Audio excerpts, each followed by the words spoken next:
Di edisi Voice of Pentecost kali ini, kita akan membahas bagaimana kita tidak hanya dipenuhi Roh Kudus, tetapi juga bisa menjadi sukses di marketplace. Tidak sedikit orang yang bertanya, kenapa banyak orang-orang agnostik atau ateis yang lebih sukses daripada anak-anak Tuhan? Padahal, bukankah harusnya anak-anak Tuhan yang dipenuhi Roh Kudus lebih berprestasi dan lebih hebat? Sebelum menjawab pertanyaan tersebut, kita harus mempunyai definisi sukses yang tepat secara alkitabiah terlebih dahulu. Bahwa kesuksesan bukanlah diukur secara material ataupun ketenaran. Seseorang bisa saja mempunyai banyak harta tetapi hidupnya tidak terjamin bahagia. Contohnya, beberapa sumber dari media memberitakan Bill Gates yang adalah pendiri Microsoft tetapi setelah 27 tahun kehidupan pernikahannya berakhir dengan perceraian. Ada juga Jack Ma, pendiri Alibaba dengan kekayaan sebesar 52,1 miliar US dollar mengatakan bahwa hidupnya lebih bahagia saat ia bekerja sebagai guru dengan penghasilan kurang dari 12 US dollar per bulan. Salah satu orang terkaya di dunia, Elon Musk, pun berharap dia bisa bebas dari insomnia. Dalam Markus 8 ayat 36-37 berkata, apa gunanya seseorang memperoleh seluruh dunia tetapi ia kehilangan nyawanya? Karena apakah yang dapat diberikannya sebagai ganti nyawanya? Jadi, jika kesuksesan kita tidak didasarkan oleh kebenaran firman, kita bisa saja sukses tetapi memiliki hidup yang hampa dan tidak bahagia. Jadi, kesuksesan sejati diukur dari bagaimana kita bisa menggunakan karunia dan bakat dari Tuhan dengan maksimal untuk kepentingan kerajaan Allah. Kalau saudara tahu, kisah Bunda Teresa selama lebih dari 47 tahun ia melayani orang miskin dan yatim piatu, serta menjalankan 610 misi di 123 negara. Beliau adalah seseorang yang sukses dan memberi dampak, tetapi tidak memiliki harta apapun. Maka dari itu, kita sebagai anak-anak Tuhan harus menemukan terlebih dahulu profesi yang sesuai dengan talenta yang diberikan oleh Tuhan dan secara maksimal menggunakan talenta tersebut. Ada 4 kemungkinan kenapa anak-anak Tuhan belum mencapai kesuksesan secara alkitabiah padahal diri mereka telah dipenuhi oleh Roh Kudus. Yang pertama adalah anggapan sempit bahwa Roh Kudus hanya mengurus hal-hal rohani. Padahal itu tidak sesuai dengan yang difirmankan Allah dalam kitab Keluaran 35 dan 39, di mana Roh Kudus memenuhi Bezalel dan Aholiab dengan keahlian dan hikmat untuk suatu pekerjaan khusus. Roh Kudus juga bisa memenuhi kita dengan keahlian dan hikmat untuk suatu pekerjaan khusus. Yang kedua, memiliki mentalitas yang salah, yaitu kemalasan dan kurang bekerja keras. Kita tidak boleh hanya bergantung pada doa, tetapi malas bekerja.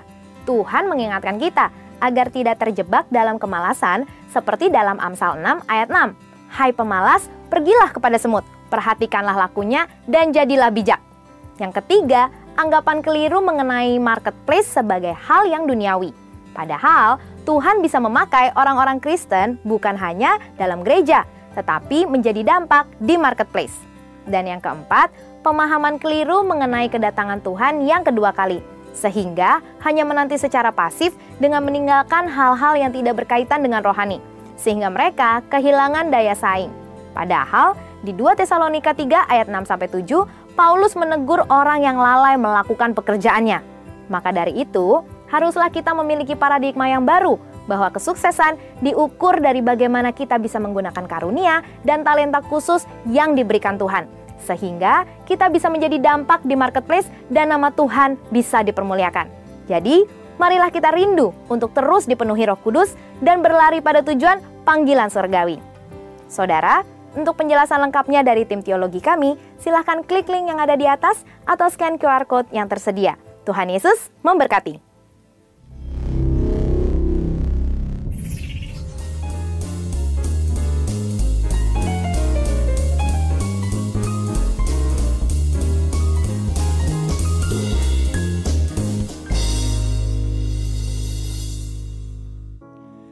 Bila hati terasa berat,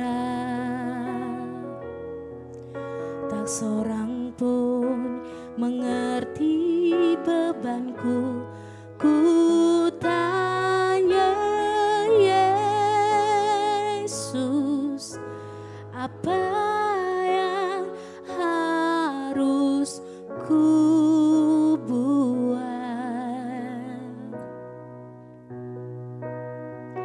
Dia berfirman, mari datanglah. Dia selalu pedulikan aku. Ku datang Yesus, Dia pikul segala bebanku. Sujud di altarnya, ku bawa hidupku, ku terima anugerahnya. Dia ampuniku dan bebaskanku.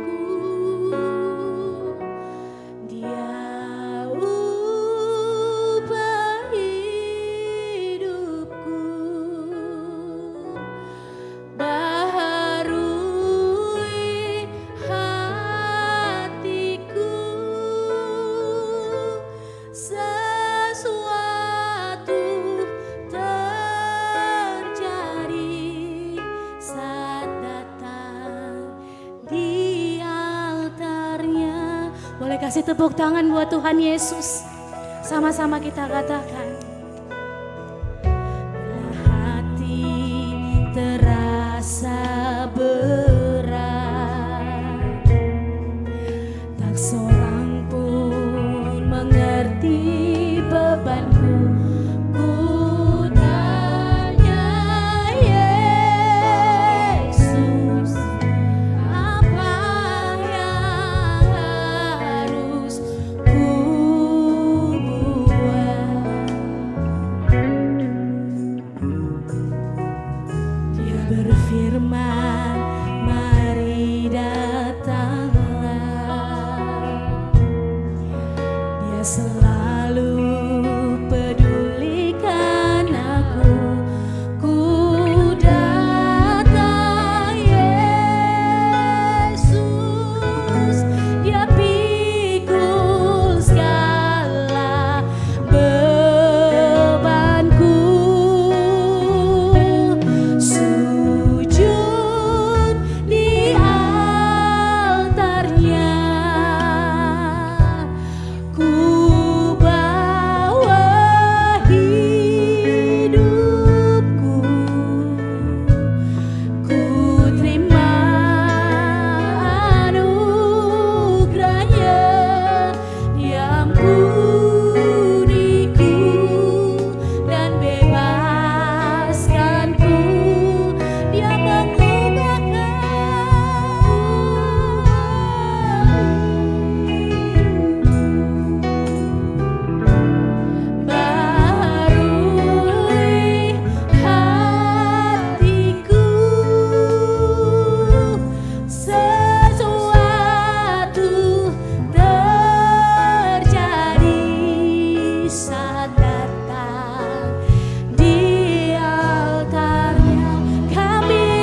percaya Bapa, saat kami datang ke hadapan hadirat-Mu, kami sujud menyembah di hadapan hadirat Tuhan yang Maha Kudus, maka sesuatu yang dahsyat terjadi di dalam kehidupan kami.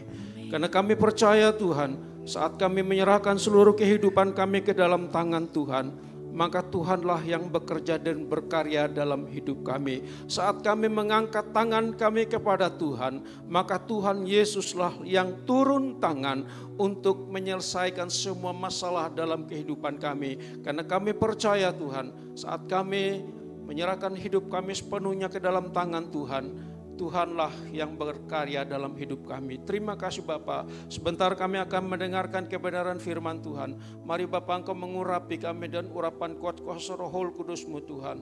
Sehingga apa yang kami dengar, apa yang kami terima, itu boleh bertumbuh, berbuah, berakar dengan kuat di dalam Yesus Tuhan Allah kami. Karena kami percaya Tuhan, Engkau Allah yang selalu memberkati hidup kami. Hamba-Mu yang tidak ada arti apa-apa di hadapan hadirat-Mu ya Bapa. Sembunyikan hamba di balik salib kuasa-Mu. Biarlah Tuhan sendiri yang berbicara melalui mulut bibir hamba Tuhan. Sehingga hamba boleh Engkau pakai hanya menjadi alat di dalam tangan Tuhan untuk memuliakan Engkau Bapa. Terima kasih Tuhan Yesus.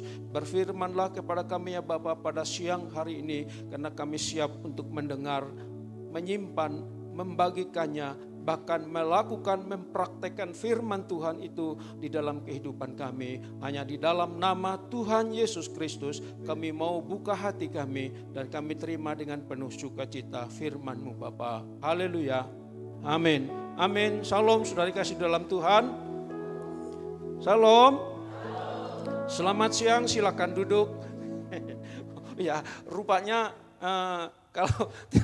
kalau tidak diberitahukan silakan duduk, nggak mau duduk gitu ya bolehlah, kalau nggak mau duduk nggak masalah saudara ya. Oke saudara, mari kita masuk ke dalam pemberitaan firman Tuhan. Saya mulai dari jam 11:08 di HP saya nggak lihat itu jam karena mata saya sudah kurang awas untuk melihat. Nah saudara, mari kita baca sama-sama firman Tuhan yang terambil dari Filipi pasal yang kedua ayat 1 sampai dengan yang kelima. Kita baca bergantian, nanti saya baca ayat yang pertama, lalu saudara ayat yang kedua dan seterusnya. Nanti ayat yang kelima kita baca sama-sama. Judul perikopnya adalah nasihat supaya bersatu ya. Nasihat supaya bersatu dan merendahkan diri seperti Kristus. Saya ayat yang pertama, saudara sekalian ayat yang kedua dan seterusnya, nanti ayat yang kelima kita baca sama-sama. Demikian firman Tuhan. Jadi karena dalam Kristus ada nasihat, ada penghiburan kasih, ada persekutuan roh, ada kasih mesra dan belas kasihan. Silakan.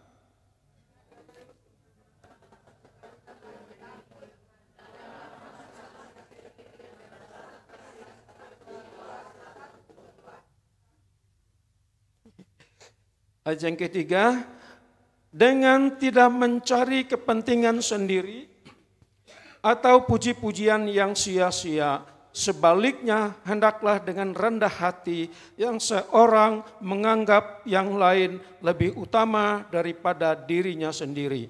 Silakan.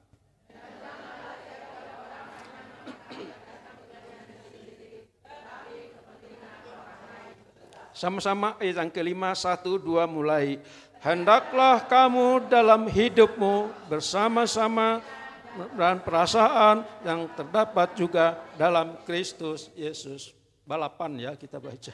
Puji Tuhan saudara, saya percaya kita semangat yang luar biasa dalam kehidupan kita. Karena kita percaya bahwa firman Tuhan ini adalah makanan rohani yang super bergizi dalam kehidupan kita.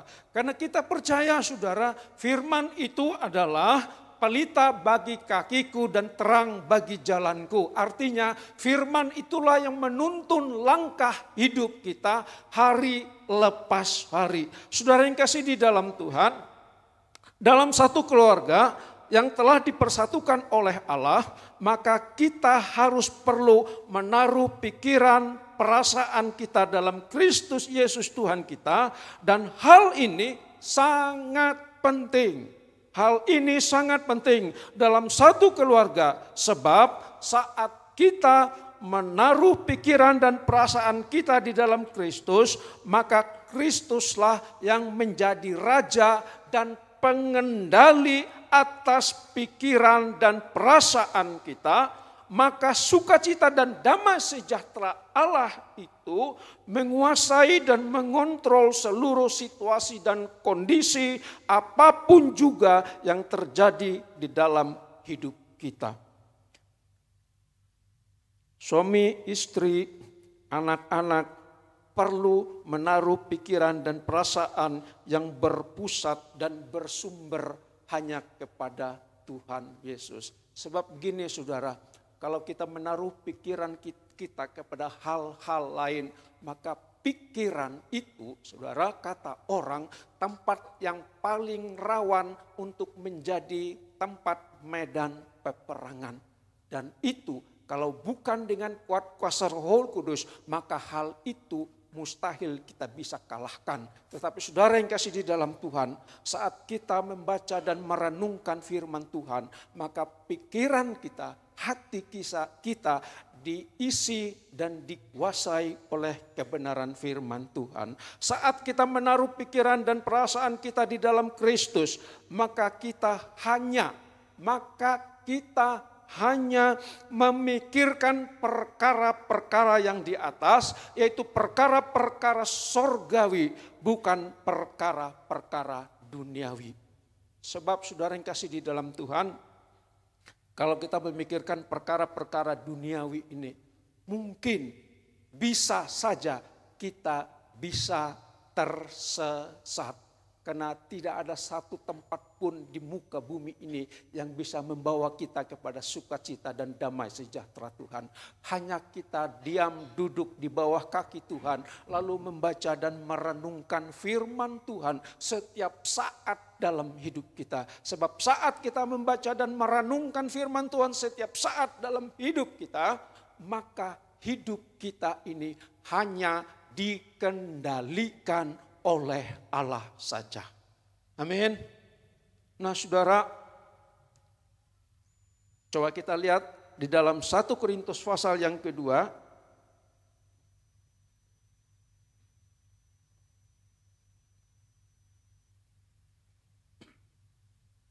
1 Korintus pasal yang kedua ayat yang ke-16, bagian yang terakhir. 1 Korintus pasal yang kedua bagian yang terakhir, Korintus pasal 16. Tetapi kami memiliki pikiran Kristus. Tetapi saudara dan saya memiliki pikiran Kristus. Nah, pikiran Kristus itu bisa dan bagaimana bisa timbul dalam hati dan pikiran kita kalau kita tidak membaca dan merenungkan firman Tuhan. Itu sebabnya saudara yang kasih di dalam Tuhan, mari kita baca dan renungkan firman Tuhan itu siang dan malam agar kita memiliki pikiran Kristus di dalam kehidupan kita hari lepas hari. Saudara, kalau kita pikirkan perkara-perkara dunia ini tidak akan pernah bisa habis dan selesai, saudara. Ya, masalah dalam kehidupan kita ini, saudara, hari lepas hari muncul demi satu. Saya katakan, saudara, bahwa untuk kita bisa mengatasi satu masalah, maka muncul 5 masalah. Jika kita bisa mengatasi 5 masalah, oleh karena kita mengatasi 5 masalah itu, maka muncul 20, 30, 50 masalah dalam hidup kita. Artinya, saudara, masalah dalam hidup ini tidak akan pernah selesai. Tapi satu hal yang kita percaya, saudara, bahwa saat kita memiliki pikiran Kristus di dalam hidup kita, masalah boleh datang, masalah boleh ada. Tetapi saudara yang kasih di dalam Tuhan, cara kita untuk menghandle, untuk mengatasi masalah dalam hidup kita, itu kita tidak mungkin bisa mengandalkan kekuatan dan kemampuan kita sendiri. Tetapi hanya satu yang kita andalkan, yaitu Tuhan Yesus. Saudara yang kasih di dalam Tuhan, dalam satu keluarga perlu adanya kesatuan hati. Dalam satu keluarga perlu adanya kesatuan pikiran, perasaan yang terdapat di dalam Yesus. Dan dialah yang mengendalikan dan mengontrol, menguasai hidup kita, maka tidak ada lagi pikiran yang sifatnya duniawi yang bisa menghancurkan dan membinasakan hidup kita. Saudara, ada banyak keluarga Kristen, rumah tangga Kristen saat ini, ya, walaupun satu rumah, ya, ada ayah, ada ibu, ada anak, tetapi tidak dapat bersatu, ya, tidak dapat bersatu, tidak ada persekutuan dalam kehidupan keluarga. Ini sangat menyedihkan, ini sangat memilukan, saudara. Karena apa, saudara? Karena teknologi yang memisahkan mereka. Saya percaya di saudara di tempat ini tidak ada yang seperti itu, ya. Mereka, ayah, ibu, anak-anak sibuk dengan kesibukannya sendiri. Masing-masing dengan kesibukan sendiri. Ayah baca HP, ibu sibuk dengan HP sendiri. Demikian pula dengan anak-anak. Dalam hal ini sebenarnya tidak boleh terjadi dalam kehidupan rumah tangga Kristen. Saudara, teknologi itu tidak salah. Teknologi itu baik dan benar adanya. Teknologi akan menjadi salah di dalam kehidupan kita apabila teknologi itu menguasai seluruh keberadaan hidup kita. Teknologi itu hanya sebagai alat bantu saja. Teknologi itu dapat kita manfaatkan untuk bersekutu bersama-sama. Saya punya keluarga, punya saudara, banyak saudara di mana-mana. Dan saya ada 2 grup keluarga kami. Itu jumlah keluarga itu lebih dari 60, bahkan 69 hingga 70 orang. Dan teknologi itu saya memanfaatkan untuk mengirim firman Tuhan di dalam grup itu. Saya percaya, saudara, sekali kirim firman Tuhan di grup itu ada kurang lebih 120 sampai 130 orang dalam 2 grup. Saudara, hari Sabtu kemarin, saya dan istri baru pulang dari Pontianak dan Singkawang. Saya punya keluarga besar, kami mengadakan reuni keluarga besar kami. Dan sebelum-sebelumnya sudah pernah kami adakan di Jogja, di Malang, dan di Palangkaraya, di kampung halaman kami juga ada. Kami memanfaatkan teknologi itu untuk kami mengadakan persekutuan antar keluarga. Saya dan istri, saya adalah salah satu ketua panitia persekutuan keluarga kami yang tertua. Dan mereka sangat menghargai itu. Setiap kali kami mau mengadakan reuni, saya selalu mengatakan saya tidak bisa ikut karena satu dan lain hal. Mereka bilang harus ikut, tidak bisa tidak. Karena saya yang mengenal seluruh keluarga saya yang ada di Medan, di Pematang Siantar, di Pontianak, Singkawang, Surabaya, Malang, Jogja, Mojokerto, Jabodetabek, Kerawang, Singkawang, Balikpapan, ya, Samarinda, Tarakan, dan Tenggarong. Kami ada pernah mengadakan reuni keluarga kurang lebih 100 orang dan membutuhkan biaya lebih dari 100 juta dihabiskan. Saya bilang, saya enggak ikut. Mereka bilang enggak, harus ikut. Ya. Lalu mereka bilang, nanti kami tanggung biaya. Ya. Pesawat, tiket pesawat pulang pergi, hotel, makan, minum, transportasi darat dan udara pun mereka semua yang tanggung. Karena mereka mau memberkati saya dan istri. Kemarin saya dan istri berangkat, lalu saya dan istri nginap dulu di apartemen anak saya yang ada di Tangerang karena lebih dekat dengan bandara. Lalu hari Rabu saya dan istri berangkat. Dan dari sana lalu hari Sabtu kami balik lagi. Saudara-saudara kami yang lain dari Banjarmasin, dari Kuala Kapuas, dari Palangkaraya, mereka berangkat naik bis. Jaraknya kurang lebih 1.200 kilometer Dan yang berangkat itu bukan anak muda, tapi yang sudah lansia. Ya, sudah lansia. Prediksi kami tiba dari Palangkaraya tiba di Pontianak itu perjalanan kurang lebih 22 sampai 24 jam. Tapi ternyata baru tembus ke kota Pontianak 30 jam. Saudara, kenapa mereka mau? Karena kami ingin dipersatukan di dalam Tuhan. Kalau bukan karena Tuhan, maka mustahil kami bisa dipersatukan. Kami semua yang hadir itu adalah generasi yang keempat. Generasi ketiga sudah tidak ada, itu orang tua kami, apalagi generasi kedua. Semuanya sudah tidak ada. Tapi puji Tuhan saudara, kami diberkati. Saat kami berangkat dari Pontianak menuju ke Singkawang, itu perjalanan dengan bis itu selama 4 jam. Tapi selama 4 jam itu tidak terasa saudara. Karena apa? Karena di dalam bis itu ada karaoke rohani. Dan kami bersuka cita selama 4 jam tidak terasa. Lalu kami mengadakan acara di sana dengan penuh sukacita.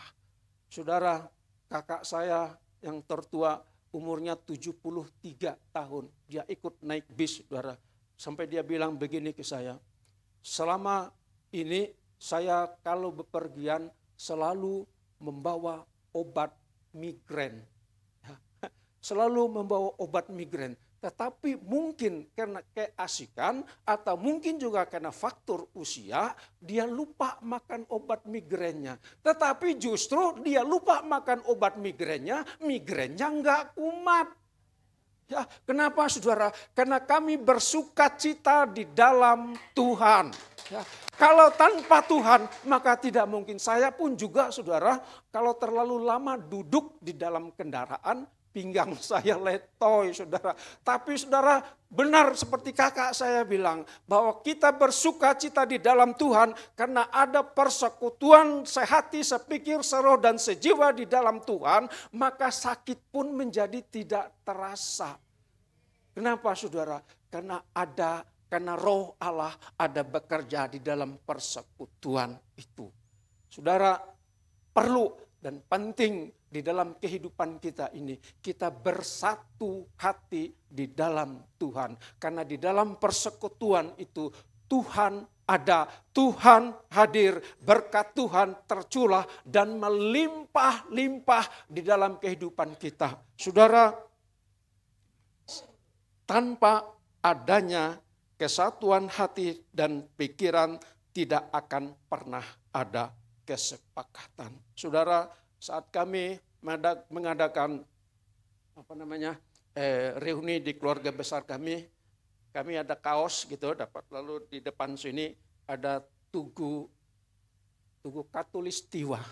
Tugu Katulistiwa di Pontianak, lalu di sini ditulis ada kalimat dikatakan gini, Family Luwuk Gathering, karena kami dari keluarga Luwuk, lalu di bawahnya lagi Stronger Together. Itu artinya saudara, stronger together, karena ada persekutuan maka kekuatan akan semakin lebih kuat lagi. Itu sebabnya saudara yang kasih di dalam Tuhan, semua anak-anak Tuhan dalam rumah tangga Kristen itu harus bangun persekutuan di dalam Tuhan. Suami, istri dan anak-anak harus bangun persekutuan di dalam Tuhan. Karena tanpa adanya persekutuan maka berkat Tuhan itu tidak akan pernah bisa tercurah, tetapi justru muncul perselisihan, muncul kesalahpahaman dan pengertian antara satu dengan yang lain.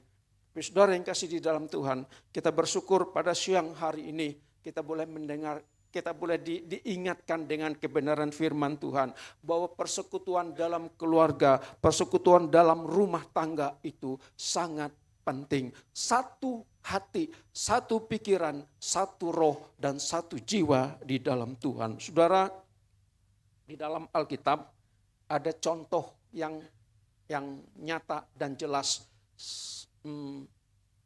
Saudara tahu anak SMA, Maksud saya bukan anak SMA yang lulus dari SMP itu, enggak. Anak SMA itu Sadrak, Mesak, Abednego.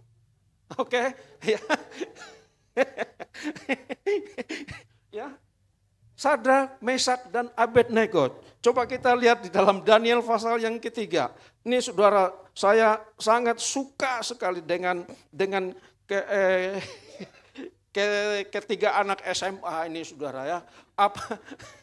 Suka, saya dulu juga pernah muda gitu ya. Nah makanya kata Bugem, Pak Hans itu rambutnya dicat hitam ya katanya. Saya bilang enggak Bu, kenapa? Karena ini kan ada fungsinya gitu, rambut putih. Coba kalau lampu mati ini nyala. Saya bilang, bela diri kayak sekali-sekali enggak apa-apa kan. Ya mari kita baca di dalam. Saudara, Sadrak, Mesak, dan Abednego ini mereka diancam ya saat Nebukadnezar mendirikan patung emas, dan setelah selesai lalu ditahbiskan, lalu para pejabat tinggi negara, para orang masyarakat luas itu diperintahkan saat mendengar bunyi-bunyian lalu harus sujud menyembah kepada patung yang didirikan oleh Nebukadnezar. Tapi ada 3 orang anak SMA itu, dia nggak mau sujud menyembah. Kenapa? Karena mereka punya komitmen yang kuat di dalam Tuhan. Apapun juga yang mereka hadapi, mereka tidak gentar dan takut kepada ancaman Nebukadnezar. Seperti saya katakan tadi, bahwa mereka punya komitmen dalam persatuan dan persekutuan. Saya bacakan kepada kita semua. Lalu Sadrak, Mesak, dan Abednego menjawab Raja Nebukadnezar, tidak ada gunanya kami memberi jawab kepada tuanku dalam hal ini. Jika Allah kami, ya dikatakan, jika Allah kami yang kami puja sanggup melepaskan kami, maka ia akan melepaskan kami dari perapian yang menyala-nyala itu dan dari dalam tanganmu ya Raja. Tetapi ini dia, saya suka dengan kalimat firman Tuhan ini saudara. Tetapi seandainya Tuhan tidak melepaskan mereka dari hukuman yang dicemplungkan, dilemparkan ke dalam api, dapur api 7 kali lebih panas. Lalu mereka mengatakan, tetapi seandainya tidak, hendaklah tuanku mengetahui ya Raja, bahwa kami tidak akan memuja dewa tuanku dan tidak akan menyembah patung emas yang tuanku dirikan itu. Saudara, Sadrak, Mesak, Abednego memiliki keberanian, memiliki kesatuan hati yang sangat kokoh. Walaupun mereka menghadapi ancaman hukuman mati, akan dilemparkan ke dalam dapur api 7 kali lebih panas. Tetapi mereka tidak gentar. Saudara yang kasih di dalam Tuhan, Sadrak, Mesak, dan Abednego memiliki komitmen yang kuat di dalam Tuhan. Mereka komit, mereka berketetapan hati untuk tidak menyembah kepada patung emas yang didirikan oleh Raja Nebukadnezar. Sadrak, Mesak, dan Abednego juga tidak saling menyalahkan satu dengan yang lain. Mereka tidak menuntut, tetapi mereka mempunyai kesepakatan, mempunyai kesatuan hati, kesatuan pikiran. Apapun yang terjadi dalam hidup mereka saat mereka menghadapi ancaman dari Nebukadnezar. Saudara, apa yang dapat kita tarik pelajaran dari cerita tentang Sadrak, Mesak, dan Abednego saat mereka diancam hukuman mati lalu dilemparkan ke dalam dapur api yang 7 kali panas, ya 7 kali lebih panas. Saudara yang kasih di dalam Tuhan, Tuhan tidak membiarkan mereka. Nah saudara, jika saudara dan saya, jika kita semua memiliki komitmen untuk bersatu di dalam Tuhan, suami, istri, anak-anak kita mengadakan persekutuan dengan Tuhan, kita mengadakan hubungan dengan Tuhan, satu keluarga, maka saya percaya Tuhan, saya percaya saudara, lewat persekutuan dengan Tuhan, maka keluarga kita diberkati dengan berlimpah-limpah. Saudara, sebesar dan seberat apapun masalah yang kita hadapi dalam hidup dan kehidupan ini, apabila ada kesatuan hati, apabila ada kesatuan pikiran, maka hidup ini dapat dijalani bersama-sama dan akan menjadi lebih ringan, dan hidup kita akan diberkati dan menjadi berkat bagi orang lain yang ada di sekitar kita. Saudara yang kasih di dalam Tuhan, Mazmur 133, saat kita ada di dalam persekutuan dalam satu keluarga, saya percaya saudara, maka berkat Tuhan akan terlimpah dan tercurah lebih lagi dalam kehidupan kita. Saya tidak berbicara tentang berkat materi, tapi memang ya kita perlu materi. Tapi lebih daripada itu berkat kekuatan iman harap percaya kita kepada Tuhan. Karena saat kita ada di dalam pergumulan seberat apapun, jika kita saling menopang satu dengan yang lain, suami istri menopang, saling menopang, anak-anak juga saling menopang, orang tua juga saling menopang untuk anak-anak, maka terjadilah harmonisasi dalam kehidupan keluarga. Seperti saya bilang tadi saudara, kita perlu banyak berdoa ya untuk keluarga dan anak-anak Tuhan ya. Karena kadang-kadang teknologi itu bisa mencuri persekutuan kita dengan Tuhan. Saya bersyukur saudara, HP ini hanya bisa saya pergunakan untuk WA saja. Yang lain saya nggak bisa. Saya sudah gatek, saudara. Nggak punya Instagram, nggak punya apa lagi itu. Facebook, nggak punya saya. Nah, apalagi untuk memasukkan saya di grup itu jadi admin, saudara. Semua saya diminta terus untuk memasukkan anggota keluarga, anggota admin baru. Saya nggak bisa, saudara. Saya minta istri saya yang saya suruh, ayo ini masukin dulu, ada nggak nomornya? Ya, saya bilang ada. Kok kenapa bukan papi yang nggak ngerti?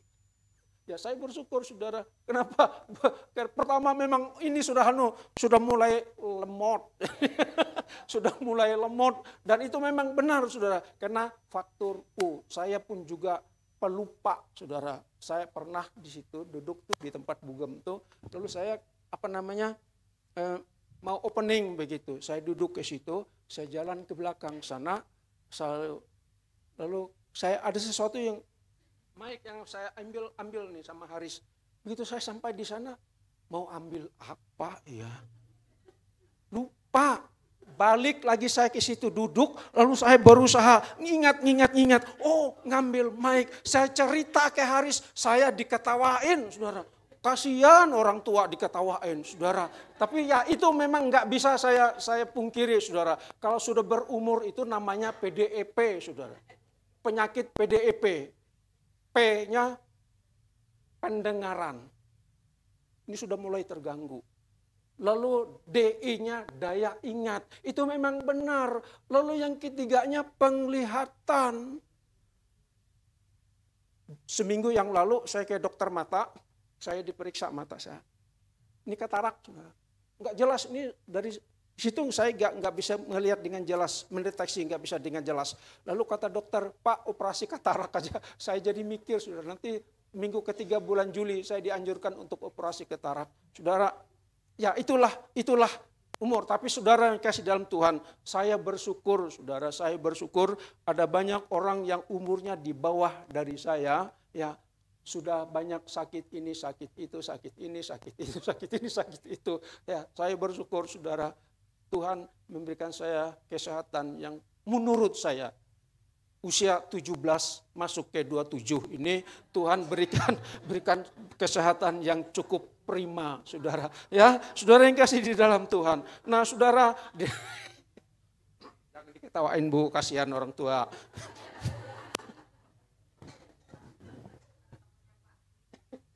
Dulu ya.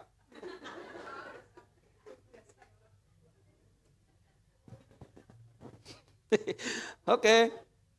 Lalu saudara, Kalau kita ada di dalam kebersamaan, maka disitulah kekuatan itu terjadi. Karena apa, saudara? Karena kita saling menopang satu dengan yang lain. Saudara, bagian yang terakhir, coba kita baca. Pengkhotbah 4 ayat yang ke-12. Pengkhotbah 4 ayat yang ke-12 dikatakan begini, saudara. Dan bila mana seorang dapat dialahkan, dua orang akan dapat bertahan, tali 3 lembar tak mudah diputuskan. Ya. Pengkhotbah ayat yang pasal yang keempat ayat yang ke-12, saya ulangi buat kita semua. Dan bila mana seorang dapat dialahkan sendiri, saudara, tanpa ada orang lain yang menopang. Itu sebabnya kita perlu persekutuan dalam kehidupan kita. Dua orang akan dapat bertahan, cuman bertahan aja. Kalau serangan bertubi-tubi, nah dua orang ini bisa tumbang juga akhirnya. Tetapi dikatakan 3 lembar tidak mudah diputuskan. Itu artinya di dalam keluarga itu ada kesatuan hati yang sangat kuat. Serangan apapun yang datang dari luar itu dapat dikalahkan. Tetapi jika kita tidak tinggal jika kita tidak tinggal diam dalam persekutuan, maka satu saat kita akan kalah. Kita tidak dapat bertahan, tetapi justru iblislah yang menjadi menang di dalam suatu pertandingan dalam kehidupan rumah tangga. Tuhan Yesus memberkati kita sekalian. Amin. Saya undang imam musik dan WL Singer. Mari kita akan sama-sama, dan sebelumnya kita berdoa terlebih dahulu. Kami bersyukur Bapa, pada siang hari ini Tuhan memberikan kami waktu dan kesempatan untuk kami boleh mendengarkan kebenaran firman Tuhan. Mari Roh Kudus, Tuhan sendiri yang memeteraikan firman itu dalam hati dan pikiran kami. Sehingga firman ini Tuhan menuntun, menguasai langkah hidup kami Tuhan. Sehingga kami boleh berjalan hanya bersama-sama dengan Engkau Yesus Tuhan Allah kami. Terima kasih Bapa, firman yang sudah kami dengar mengingatkan kami untuk kami terus ada di dalam kesatuan hati di dalam Engkau Yesus Tuhan Allah kami. Berkati firman-Mu ya Bapa, berkati seluruh sidang jemaat Tuhan yang hadir pada siang hari ini. Dan bila Tuhan kami boleh menjadi alat di dalam tangan Tuhan untuk memberkati. Dalam nama Yesus Tuhan kami sudah berdoa dan mengucap syukur. Mari kita angkat satu pujian. Bila Engkau tak besertaku.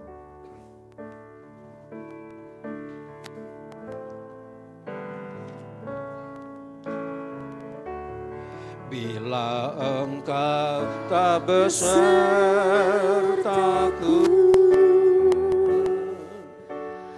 ku tak mau berjalan. Ku perlu Tuhan, pimpinlah aku dengan kasih karunia-Mu. Pimpin langkahku setiap waktu,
Terima kasih Tuhan untuk firman-Mu yang luar biasa hari ini.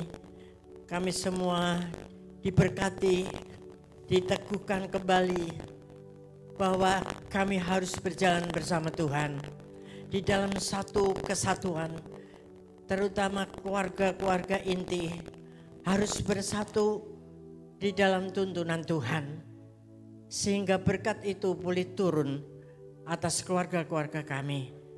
Walaupun dunia tidak menjanjikan apa-apa ke depan, tetapi Tuhan tetap memenuhi janjinya untuk keluarga-keluarga yang berharap kepada Tuhan.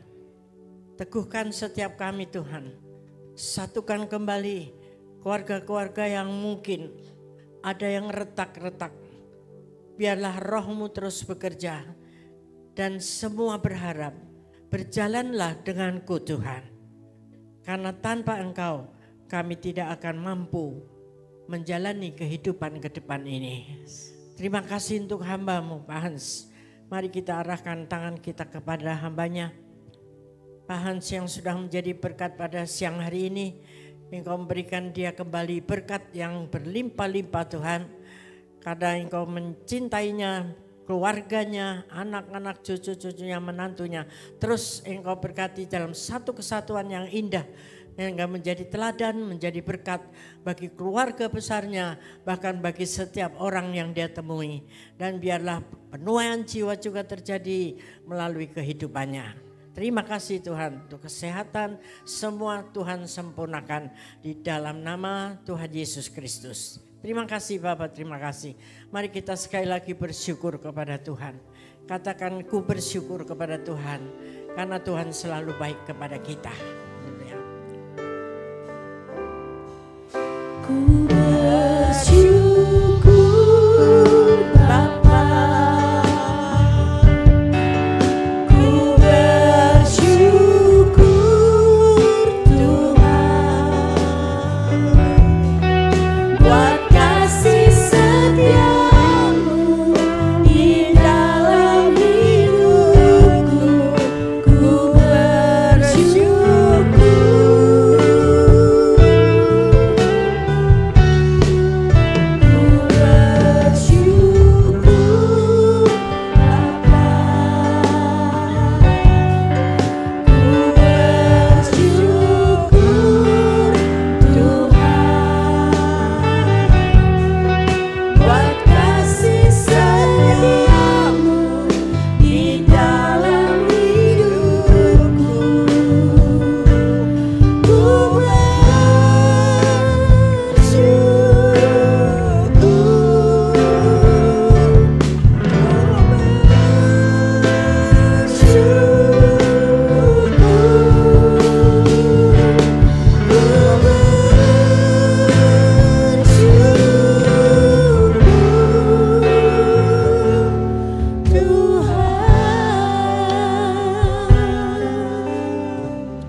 Ibadahmu sudah selesai, tapi penyertaan-Mu tidak pernah selesai dalam hidup kami. Biarlah kami segera akan kembali ke rumah kami masing-masing, dan kami siapkan hati untuk terima tuntunan-Mu, pimpinan-Mu selalu dalam hidup kami. Arahkan hati kita kepada Tuhan dan terimalah berkat-Nya, damai dan sejahtera yang berlimpah-limpah dari Allah Bapa di surga. Juga anugerah yang dahsyat selalu menyertai-Mu, dan teruslah berjanji makin intim dengan Tuhan melalui Roh Kudus-Nya dari hari ini sampai Tuhan datang kembali. Tetap setia kepadanya. Haleluya. Amin. Selamat hari Minggu. Tuhan Yesus memberkati. Puji nama Tuhan. Bapak Ibu Saudara boleh bersatu sejenak.